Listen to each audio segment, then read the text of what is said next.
歡迎來到我們的香港簡報粵語版節目。今日的新聞讓我們看到全球股市因特朗普宣布暫停新關稅而出現反彈，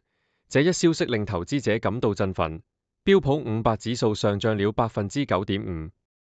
不過，投資者對政府的經濟政策仍然心存疑慮，華爾街期貨卻出現下滑。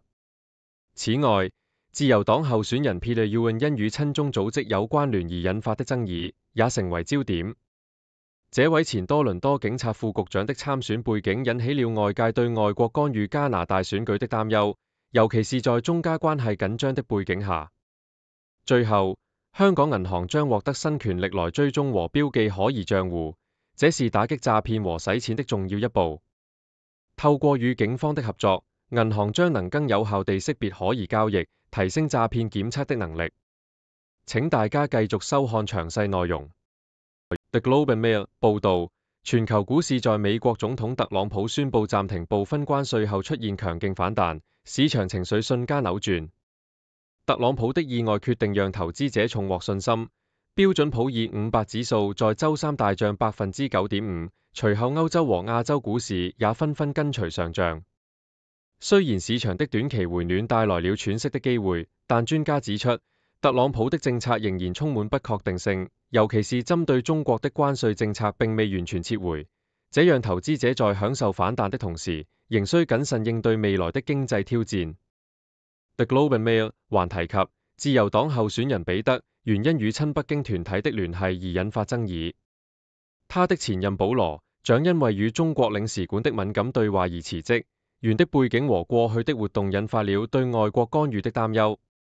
原曾在多個支持中國的活動中發言，並與中國駐多倫多領事館保持密切關係，這使他成為選舉中的敏感人物。保守黨領袖皮埃爾·波利耶指責中國試圖干預選舉並推動原的當選，這使得外國干預的議題再次成為焦點。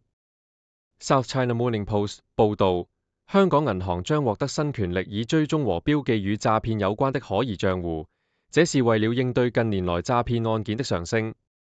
香港金融管理局與警方合作，推出了一個信息共享系統，銀行可以暫停可疑交易並要求客戶親自到銀行會面。這一措施將有助於打擊洗錢和詐騙行為，並促進銀行之間的信息交流。隨着報告的詐騙案件數量激增，這一新制度的實施被視為保障消費者和金融體系安全的重要一步。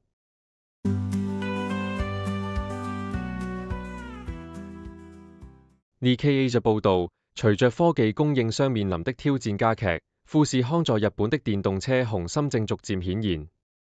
富士康於東京舉辦了其首個重大活動，向當地汽車製造商及供應商解釋其商業策略。回首6年前，富士康首次進軍汽車市場的消息引起轟動，如今他們已經開始生產電動車。但在美中貿易戰的背景下，全球供應鏈面臨重重困難，許多科技公司不得不迅速調整策略以應對不斷變化的貿易政策。特別是美國對中國的高額關稅，使得許多企業不得不重新思考其全球供應鏈的佈局。南華早報指出，美中貿易戰的加劇使得兩國經濟的韌性成為焦點。中國經濟學家警告，持續的關稅戰可能導致兩國之間的完全脫鈎，進一步影響全球貿易。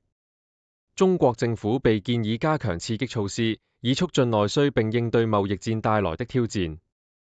同時，經濟學家也指出，美國的服務業和金融優勢面臨風險，特別是在美元的地位受到威脅的情況下，未來的經濟競爭將更加激烈。在另一則報導中，南華早報提到，中國移動收購香港寬頻 HKBN 15.5% 的股份，以阻止競爭對手 iSquared Capital 的收購計劃。這筆交易使中國移動在 HKBN 中擁有了阻止其他潛在收購者的控制權，顯示出國有企業在香港市場的影響力。HKBN 的董事會目前仍在評估其選擇，並與兩方持續進行談判。這一事件反映了香港電信市場的競爭日益激烈，以及國際投資者在當地市場的策略調整。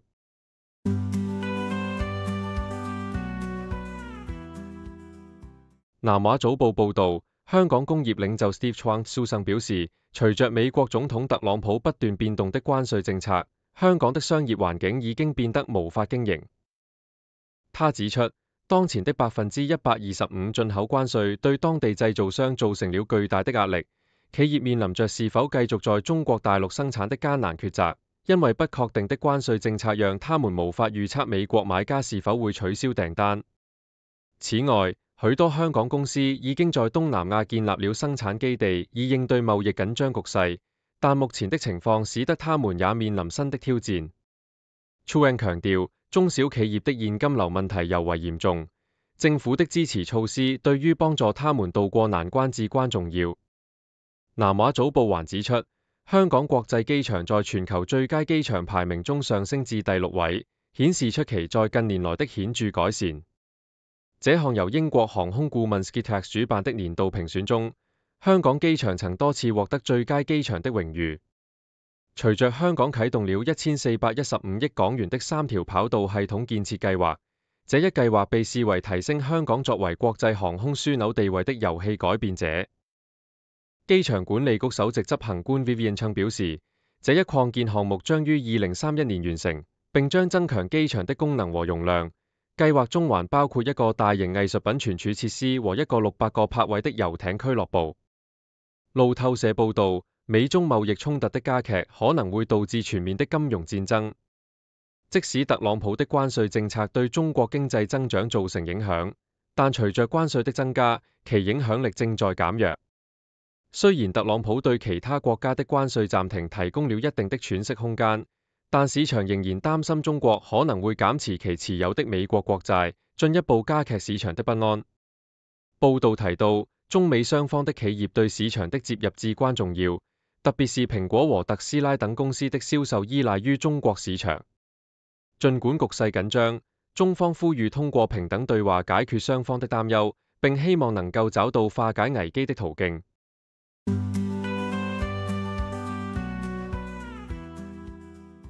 南華早報報導，中國法院最近拍賣了100噸活鱷魚，總價高達400萬人民幣，約55萬美元，並要求買家親自提貨。這一奇特的拍賣引起了廣泛關注和網上熱議。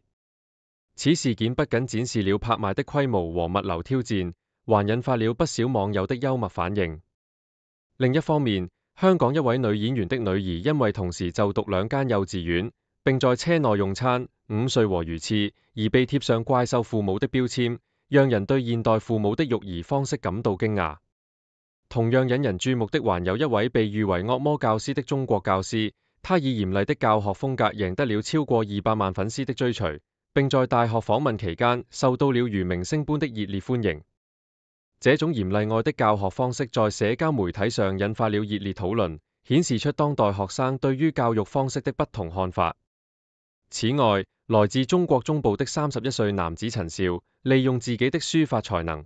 幫助父母在7年內償還了280萬美元的債務。這一故事在社交媒體上引發了廣泛的讚譽和關注。在另一篇報道中，南華早報還介紹了香港即將迎來的復活節慶祝活動，並列舉了多個主題早午餐和甜品的選擇，讓人垂涎欲滴。例如，法式餐廳 La Petite Maison的復活節早午餐中，特別的甜品復活節蛋結合了榛子焦糖、檸檬和薄荷果醬等多種口味，讓食客享受節日的氛圍。而在 Grand Hyatt 則有一系列復活節主題的甜品和活動，適合家庭一起慶祝，讓這個復活節充滿了歡樂和美味的回憶。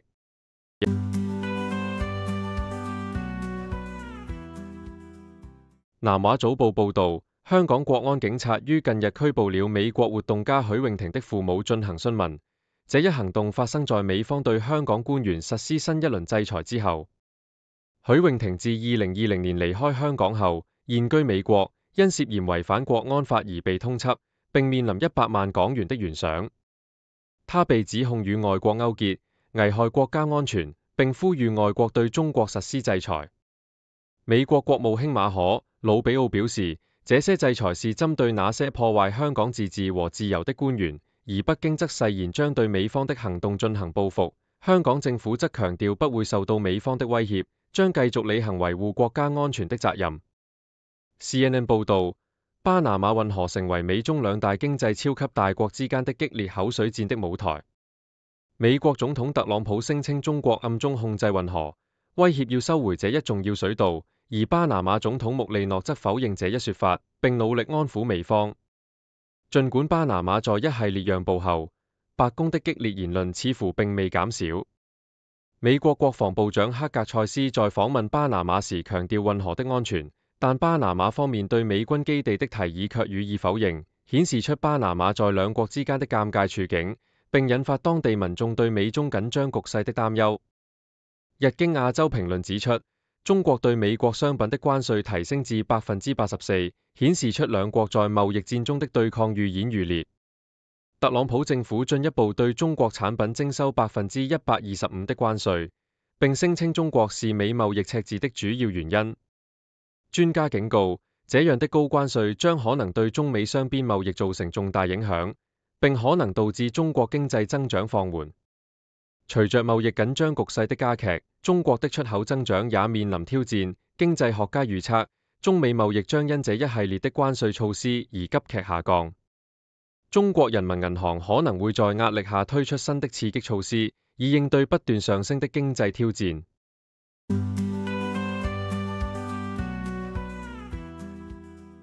The Independent 報導，亞洲股市因美國總統特朗普暫停大部分關稅計劃而出現大幅反彈，這是2年以來最大的一次上漲。特朗普宣布將幾乎所有的關稅政策暫停90天。同時對中國的關稅提高至125%。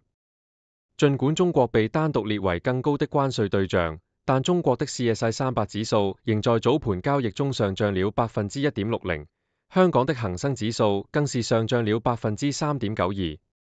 特朗普在社交媒體上對75個沒有報復的國家表示讚賞，並對批評他的關稅政策的人表示輕蔑，認為他們有些害怕。南華早報報導，香港的中小企業 SMEs 面臨還款壓力，預期今年業務增長放緩。儘管如此，他們仍計劃招聘新員工並投資科技。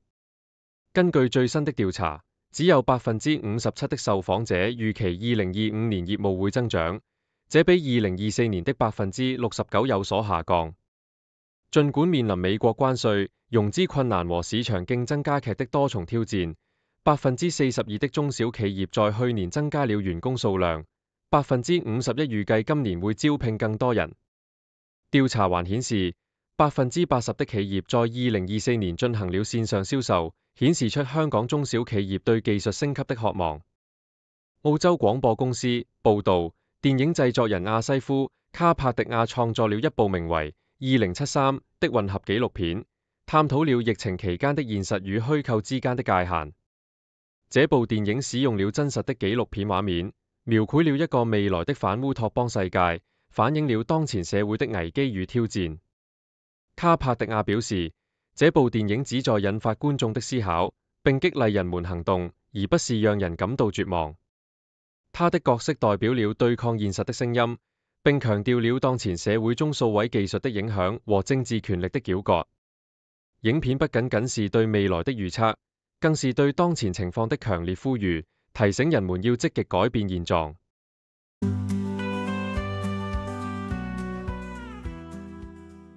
南華早報報導，香港的貨幣對美元強勁上漲，達到4年來的最高點，主要是因為來自中國內地的股市買家透過股票互聯通計劃進一步推動了需求。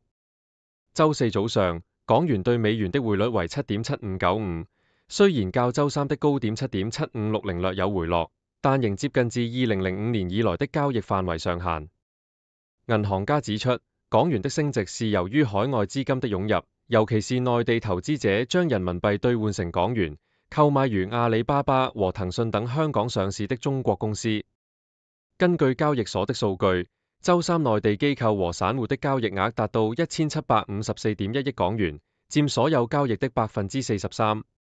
這股資金的流入不僅幫助了香港股市的反彈，還使恒生指數從早盤的4.3%下跌回升至0.7%的漲幅，成功避開了熊市。同樣是南華早報的報導，隨着美國總統特朗普對大多數貿易夥伴的進口關稅暫停90天，香港的基準股指也隨之飆升。恒生指數在開盤時上漲了2.7%，達到20,810.43點，而內地的 CSI 300指數也上漲了1.7%。特朗普的公告讓華爾街震驚，標準普爾500指數跳升9.5%，納斯達克更是創下24年來最大單日漲幅，達到12.2%。ANZ 集團首席經濟學家 Richard Yatsen 嘅表示，這一消息是受歡迎的。全球形勢雖然依然變化莫測，但條件已經改善。特朗普政府的轉變雖不算逆轉，但卻是好消息。隨着亞洲市場的普遍上漲，日經225指數和首爾的 Kospi 指數也分別上漲了8.3%和4.4%，顯示出市場的強勁反彈。謝謝你的收看。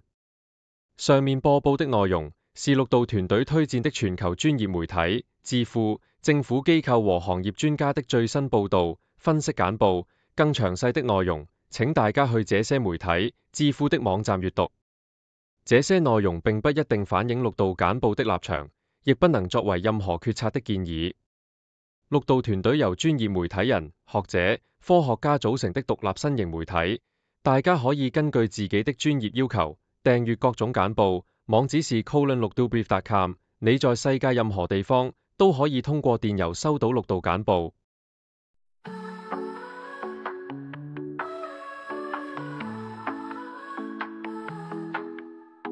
Waking up to wonders, checking nature blunders. Got our rockets flying while the oceans are sighing. Lasers